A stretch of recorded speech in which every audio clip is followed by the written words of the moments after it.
Hello, everybody, and welcome back to another great edition of my Grue Rume Show. For the Grue Rume Show today, I got two awesome actresses, and they star in this horror film called Camp, and I'm really looking forward to talking to them all about the film. And their names is Zola and Alice, and we're going to have them on and talk all about the film. I am Rocco Cross. I am the host at Stutters. I am the host of the Grue Room Show. And my interview with Zola and Alice will be coming up very soon. This is my Grue Room, and as always, my Gruelings. Welcome to my nightmare. So stay tuned. Uh, all right. Welcome to Grue, and thank you both so much for coming on my show and being my guest. I appreciate it. Thank you for Of having me. course. Definitely. So I guess like the first question I want to start asking you both is how did you both find out about camp and get cast as the leads?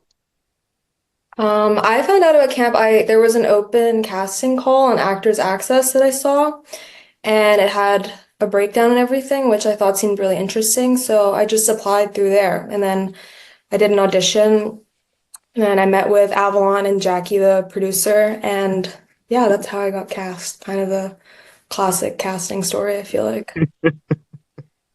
My story was a little different because they originally the casting went up in like Vancouver area, and I'm based in Calgary.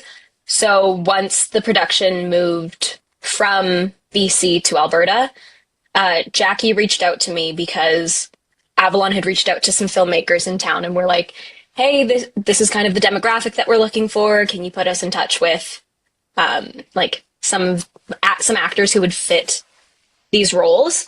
And I later found out that Avalon was like, I got sent a sheet with like a bunch of people who were kind of like out of the age range from someone. And Avalon was just like, I don't know, the girl in the green, have her audition. And so then I did my audition, and then I also had like a callback where I got to meet Zola for the first time just over Zoom, and Avalon and Jackie. And yeah. Nice, nice. And like when you both are reading the script for the first time, because I mean, when you hear about a movie like Camp, you automatically think it's like a summer camp and fun and everyone like partying and everything, but you find out in the film like it definitely has its dark moments to it as the as people are doing witchcraft. And like what are the first thoughts that you had when you're reading the script for the both of you? Um, when I read it, I was honestly surprised that it was kind of funny. Avalon definitely wrote a fair bit of humor into it, and it was also like, honestly, like the witchcraft thing for me was maybe not at the forefront, sort of of the story. It was more like about self-acceptance and grief, and so that was kind of what I approached. And then the witchcraft was, I kind of see it as like the remedy to all of these girls' Hmm. problems. And so. Yeah, because I saw it as that, I feel like I didn't see it so much as like a super heavy subject necessarily. It kind of seemed more like a means of healing, if that makes sense. Oh, it does. Yeah. Yeah, I also like the witchcraft, while that's like very important to like Clara's arc, it also wasn't like the biggest thing. It mostly felt just like connecting to like to girlhood and to help somebody else get through like some of the worst things that could happen in your life. No, definitely for sure. Like especially when you watch it, like you see like uh the the coven, like they all have a issue, a Yeah. a problem, and the coven, the witchcraft, like it brings everybody close, and it helps them deal with the issues that are happening. Hmm. For sure. Yeah, it's interesting like that. I mean, yeah, I mean, I was just saying I actually haven't seen that many movies about witchcraft, which is really terrible. But I mean, in a lot of, I've read books, like I've read The Crucible and stuff like that. Obviously, it's not so much about witchcraft, but yeah, it's like an interesting way of interpreting it as kind of like it's a means for healing rather than, Mhm. in a sense, like it allows community for these girls. Oh no, yeah, definitely for sure, for sure. And Zola, like I wanted to ask like this question, like you play someone who definitely ha dealt with something like really bad. Like she thinks accidents always happen around her. Like she was in a traffic accident that killed someone, and the overdose of a friend, and then she feels acceptance at this camp and the group of women, the coven. And how do you go? How do you get into like a mind frame to play someone like her, like someone who dealt with all those bad things that happen and now getting ac acceptance from a coven? Um, to prepare for it, I read a lot about grief and Hmm. experience of grieving. I mean, I have lost people in my life, but I've never, it hasn't come along with a sense of guilt. And I haven't felt like the culprit. So obviously that's a very unique experience. And so, yeah, I read a lot about mostly parents who have grieved their children, actually, and just the experience of self-forgiveness in that process. And yeah, I don't know. She's an interesting character because her guilt is so much a part of her personality and she's really internalized it. And yeah, the biggest thing was just understanding grief rather than guilt, actually interesting. And yeah, listen to a lot of sad music too. That helped kind of with getting into the character. And then yeah, once it was that was kind of the beginning, like that was the building block. And then I honestly didn't think too much about how before when I was just preparing for the role, I didn't think too much about how like the dynamics with the other girls necessarily would feed into that, but it was so helpful for me because Alice and all the other girls like had so much energy and stuff like that. And so that allowed me to kind of play with the process of healing and self-acceptance and stuff like that. Yeah. And I know you both mentioned like you really haven't seen a lot of like witch films. Like I mentioned the Craft, and it sounds like you both didn't see the movie. What about like television shows like Charm? Did you both ever watch Charm? No, I've, I yeah. you did? You have? I've seen clips, but I've seen like a few episodes with friends, but I wasn't like a devout Charm watcher. Unfortunately, the majority of my like witch media that I've consumed is like Sabrina the Teenage Witch, like Yes. the original like 90s kind of like I remember getting home from school and turning on MTV and Sabrina the Teenage Witch would be on.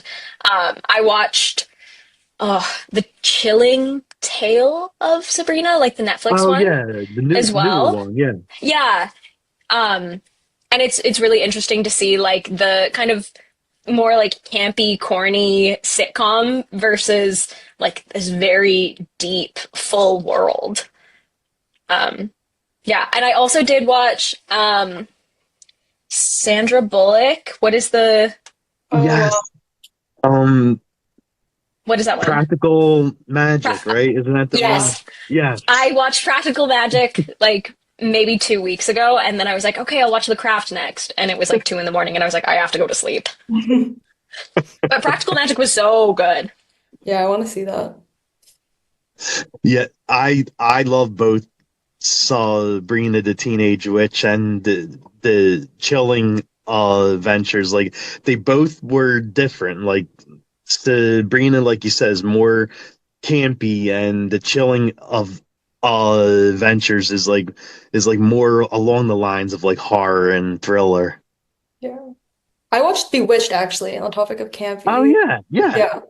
I watched that on HBO when I was like 10, and it's like one of those movies that you haven't seen it in over a decade, but it's still kind of seared into your memory in a weird way. So yeah, embarrassingly kind of the extent of my witch discourse. It's I feel good. like I feel like there's another witch show that was more like along the like campier Hmm. lines that I had it on the tip of my tongue, but now I forgot. I don't know. I feel like a lot of the witch like Halloween Town. They're witches Oh in yeah, that, aren't they? yeah. I think Are so. I think so. aren't they?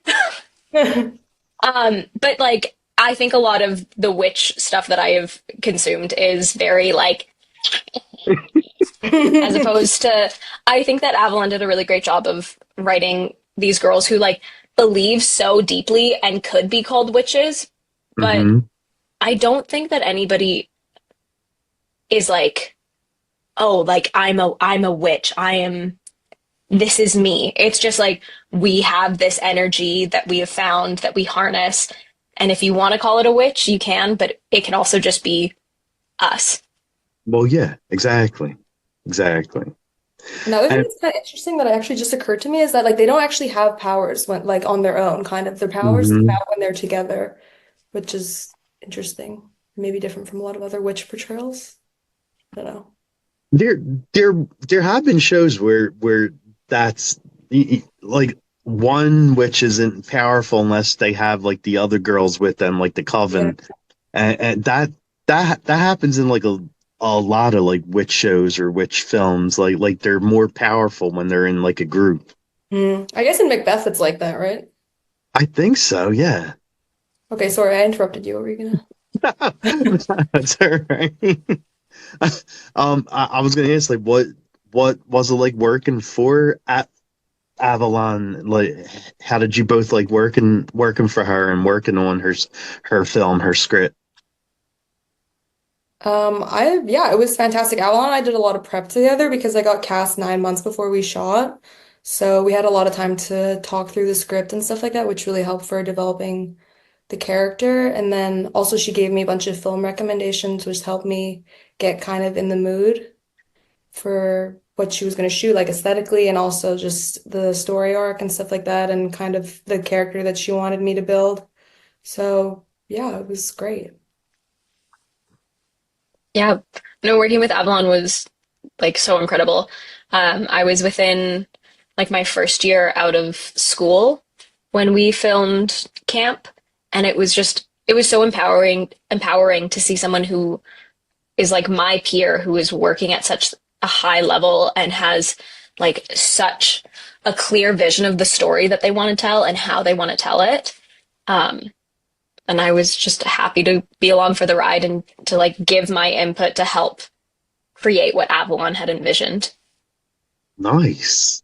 And of course, without giving a lot away about the film, like, is there a certain scene that you both had the most fun shooting? I had the most fun shooting this scene where I'm in the lake by myself and we shot it at night. And at first I really didn't want to do it because I had seen other people get into that lake and it looked frigid.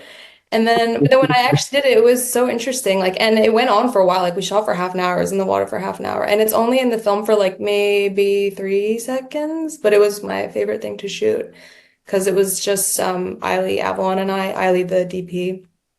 And yeah, I don't know. It felt kind of more like making a home video because you couldn't see any of the other crew and stuff like that, which was a lot of fun.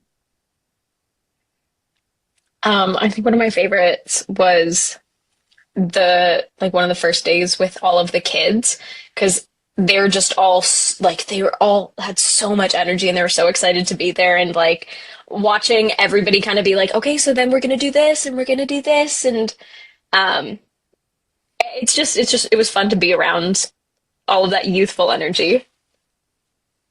Yeah, like And they were so funny. yeah, kids are generally like that. Like I'm especially on like a film set, they're probably like overly happy to want to be on set and then see how everything works. Yeah, for sure. They loved Crafty. I remember that. Yeah, so did the Yeah. parents. Yeah, so did the parents. And was there any like funny or cool behind the scenes stories that happened while you were filming on set? Um, Honestly, there was a few spooky things that happened when we were filming. Really? Yeah, we were shooting at this camp and everybody started talking about like it's a indigenous folklore about the Wendigos. Oh, And wow. yeah, everyone was, I mean, I hadn't heard about them before. And one day, I mean, we did a lot of night shoots, and then people started telling stories about how they were having these experiences in the woods where they would hear, I think Taylor, the one of the producers, had this experience where he was walking from like the base camp, I guess, kind of to where we were shooting, and he thought that he heard someone, he thought he heard Avalon calling him from Oh, the forest. Yeah, I don't know. Did you hear about that, Alice? No. Yeah, it's for the better, I think. No, Yeah, that's so scary. Are you kidding me? I know. Yeah, I know. It was really freaky, especially because everyone was like, Kananaskis, where we shoot, they were like, yeah, that's Wendigo country. And I was like, oh my God, I'm not going to spend any time by myself outside at It night. just like it got really dark out there. It was It's oh, really really? cold. dark and cold because you're kind of we were filming in Kananaskis, so it's like mountains are all around and it was just so cold. It's the middle of summer and it was like it felt like -10. Yeah, it Oh went my below God. freezing like a couple nights. It was crazy. Hmm. The night that Zola and I filmed the like rain scene, Yeah. that that is the coldest I have ever been in my entire life. Yeah, same. Because it was just like it was night. We were just soaked to the bone, and then had to walk like we had to walk a little bit to get to the showers. And I just remember standing in the warm shower, just being like trying to regain like feeling in my like the rest of my body because it was so cold. Yeah, it was wild. Honestly, I think And I it's passed up on the June. shower, but I regret it now. Oh At no. the time afterwards, I don't know, Alice did the shower and I was like, no, I think I'll be okay. And then I was like sitting there like, this is such a bad idea. The shower did help. I can't lie. Yeah. Oh wow, it was that cold. That's crazy. Yeah, middle of the summer too was July. Oh Yeah. my Like yeah, June, God. July. So like you'd be like, "Oh, the nights, it's kind of warm, it's kind of Yeah, yeah. nice." None of But that. because it's in Kananaskis, it was just chilly. Yeah, very chilly. Mm. Hmm. Oh my God, that's crazy. And Yeah. I guess like the last thing I'll ask you both basically is where could fans follow like the film and keep up on where it's going to be shown at and also follow you both at? The film is showing tonight in LA at Outfest. And then it has distribution, but I don't think the details, I don't, it I've was being heard that released in 2026. I was gonna say I've heard it's 2026 with Yeah. Dark Sky Films. iPhones. Yeah. Um, and I've been working on another contract recently, so I was unable to go to any of the premieres. But in talking to both Taylor and Avalon, they were like, "We'll have a Canadian premiere, like it will happen." Because we haven't even shown in Canada yet. Yeah. Oh, Hmm. So I imagine it'll show in Calgary probably. It'll probably show in Toronto, Vancouver, but as for the details, I'm not entirely sure. The best place to follow that would probably be on Avalon's Instagram. Yeah, hmm. Avalon or Taylor or Yeah. Dark Sky Pictures as well, Yeah. because they're the ones that will distribute it. I think they're hoping for a few more festivals. Um, yeah, but for now, just Outfest tonight. And where could fans follow you both at to keep up with other stuff that you're working on too? Alice? I'm Alice.words on Instagram. I'm also in a TV show called Eyes in the Woods that premiered last week, just on Halloween, and that one you can find on Out TV. And the episodes are being released every Friday. So I'm also on Instagram. I don't use it a ton, but my handle is Zola Niu, Zola Niu. Yeah. Awesome. Well, thank you both so much for taking time and coming on. I really appreciate it. Thanks, Thank you so Rocket. much. Thank you. Have an amazing night. You too. You as well.